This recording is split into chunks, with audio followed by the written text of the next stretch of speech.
જે રાજકોટમાં અગ્નિકાંડ બની ગયો એ ફરીથી ન થાય એના માટે કેવી વસ્તુની વ્યવસ્થા ગોઠવવી પડે એના માટેનો એક પ્રોજેક્ટ તૈયાર કરેલો છે. હવામાં એ અદ્ધર લટકી રહ્યો છે. પાણી કેટલા પ્રમાણમાં ઉપર આવે છે એના આધારે પ્રેમ વધારે છે કે ઓછો એવી વાતો છે.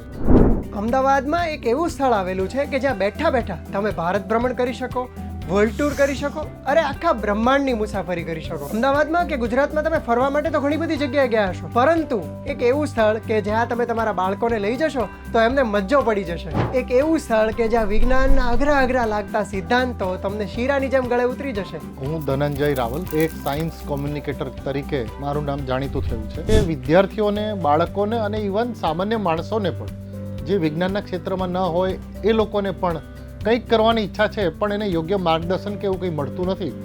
એટલે એક વિચાર ઝબક્યો કે આપણે આવું એક હોબી સેન્ટર સ્ટાર્ટ કરીએ. તો આ સૌથી જ્વલંત પ્રશ્ન જે રાજકોટમાં અગ્નિકાંડ બની ગયો એ ફરીથી ન થાય એના માટે કેવા પગલાં અને કેવી વસ્તુની વ્યવસ્થા ગોઠવવી પડે એના માટેનો એક પ્રોજેક્ટ તૈયાર કરેલો છે.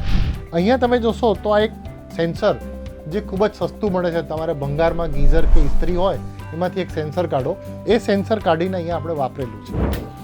અહીંયા હું આગ લગાડું છું અને જેવી આગ સેન્સરને મળશે એટલે તરત સેન્સર ઓપરેટ થશે.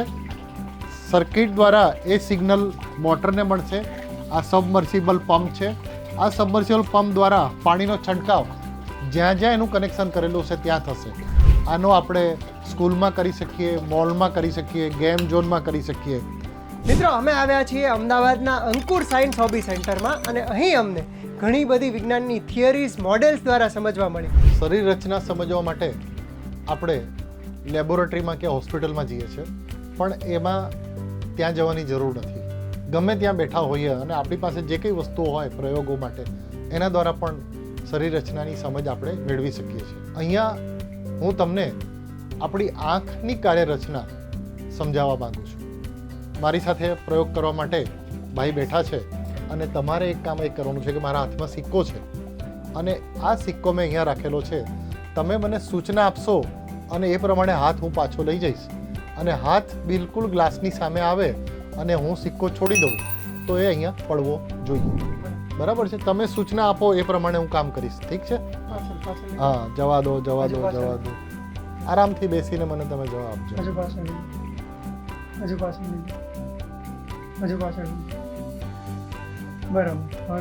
બરાબર છે? ઓકે. મતલબ એ સાબિત થયું કે તમારી બંને આંખો બરાબર કામ કરે છે અને તમે બધું જોઈ શકો છો. બરાબર?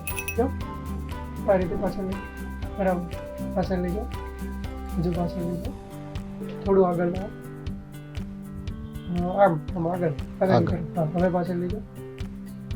હજુ પાછળ.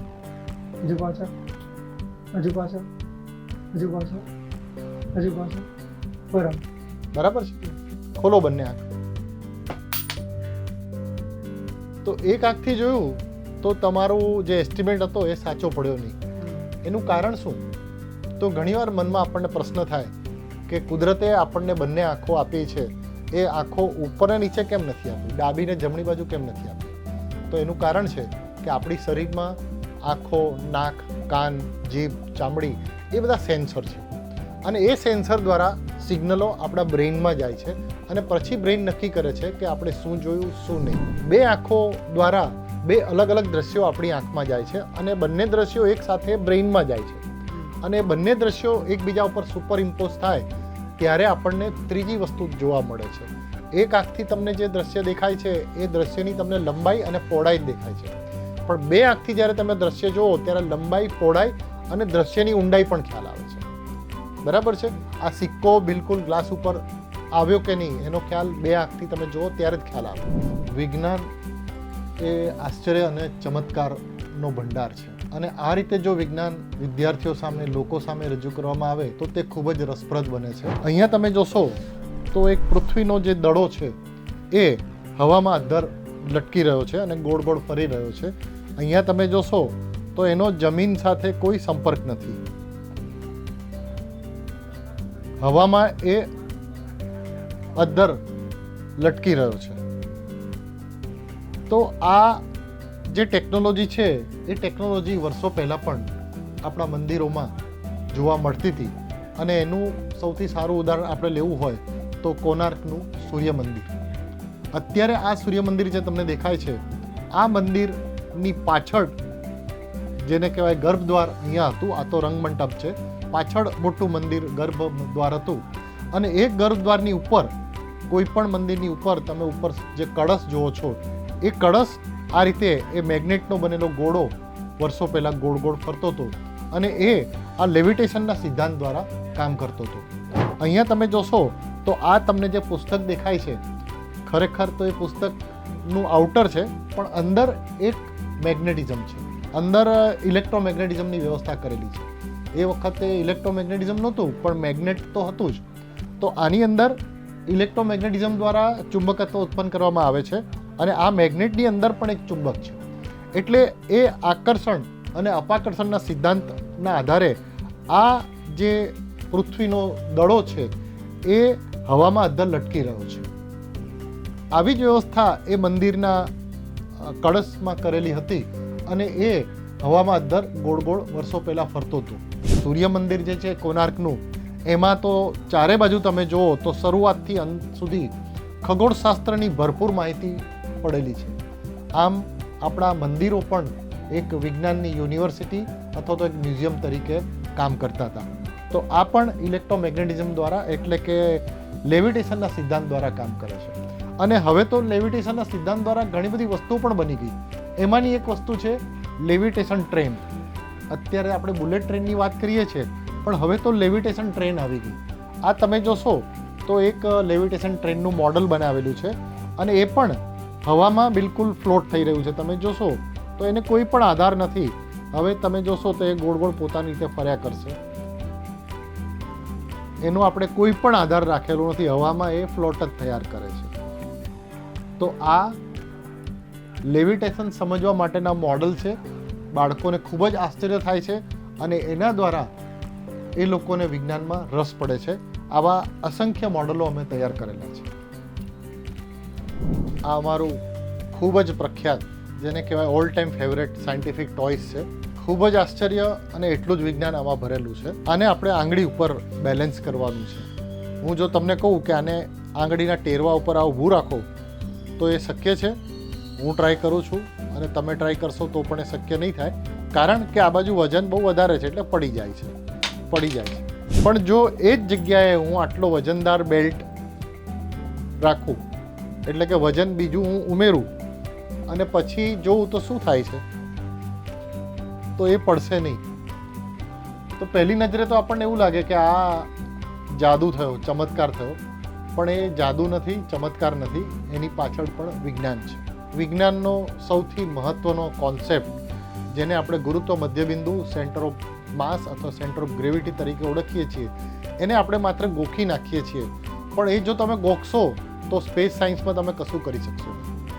વિજ્ઞાન એ વસ્તુ છે, અથવા તો વૈજ્ઞાનિક એ વસ્તુ છે કે જે કોઈને નથી દેખાતું, એ જેને દેખાય એને વૈજ્ઞાનિક કહેવાય. હવે આ આખી સિસ્ટમને તમે ધ્યાનથી જુઓ.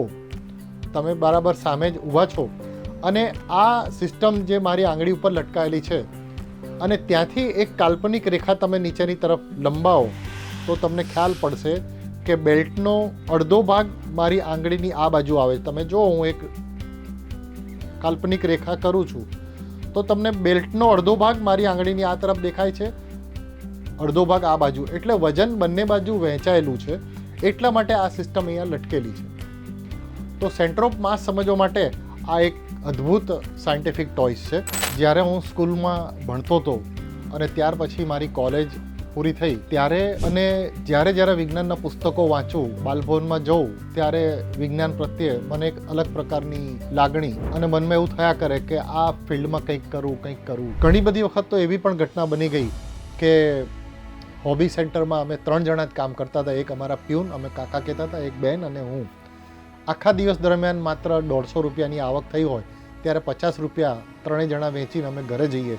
આવી પણ એક પરિસ્થિતિ ઊભી થઈ હતી. 2005નો સમય જ્યારે આવ્યો ત્યારે અમદાવાદમાં કલામ સાહેબ આવવાના હતા અને એમની સામે કોઈ પ્રયોગો કરીને બતાવવાના હતા. એમની સામે જ્યારે ઉપસ્થિત થયો આ પ્રયોગો કરવા માટે, ત્યારે મેં એક પેપરમાંથી પ્લેન બનાવ્યું, માત્ર એક A4 સાઇઝના કાગળમાંથી. અને એ કાગળને ના વિમાન દ્વારા મેં એમના કયા મુજબ ઉડાડીને બતાવ્યું. ઉડતું ઉડતું એ ડાબી બાજુ વળે, ઉડતું ઉડતું જમણી બાજુ વળે, ગોળ ફરીને મારા હાથ ઉપર લેન્ડ કરીને બતાવ્યું. Centre of mass, centre of gravity, Bernoulli principle, આવા ઘણા બધા સિદ્ધાંતોનો અમલ ત્યાં કેવી રીતે થાય છે અને એના કોન્સેપ્ટ વિશેની જ્યારે વાત કરી ત્યારે એમણે મને પ્રશ્ન પૂછ્યો કલામ સાહેબે કે તમે કઈ કોલેજમાં છો. મેં કીધું હું કોઈ કોલેજમાં નથી, હું તો આ બધું માત્ર હોબી માટે કરું છું. તો ત્યારે એમણે કહ્યું કે નહીં, તમે જે પ્રવૃત્તિ કરો છો એ ખૂબ સારી પ્રવૃત્તિ છે. એમનો વિચાર એ પણ હતો કલામ સાહેબનો કે તમે આખા ભારતના વિદ્યાર્થીઓ પાસે પહોંચી શકવાના નથી, પરંતુ તમારા હાથ નીચે જો શિક્ષકો ટ્રેન થાય તો આ પદ્ધતિથી શિક્ષકો જો ભણાવે તો ઘણા બધા શિક્ષકો તૈયાર થાય અને એમના હાથ નીચે અસંખ્ય વિદ્યાર્થીઓ દર વર્ષે આવતા હોય છે.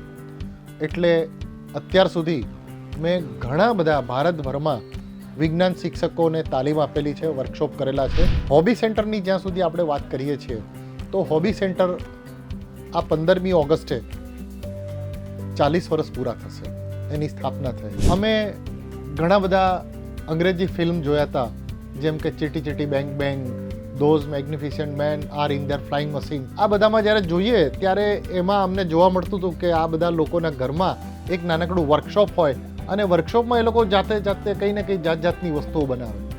તો આવી વસ્તુ આપણે કેમ ના બનાવીએ? ભારતના દરેક બાળકના ઘરમાં આવું એક નાનકડું વર્કશોપ કેમ ના હોય? એ વિચારથી અમે હોબી સેન્ટર સ્ટાર્ટ કર્યું. વારંવાર એક પ્રશ્ન પૂછાય છે કે આ બધી વસ્તુ તૈયાર કરવા માટે, હોબી સેન્ટરને આ સ્ટેજ ઉપર પહોંચાડવા માટે તમે ઘણો બધો ભોગ આપેલો હશે અને એ કઈ રીતે શક્ય બન્યું?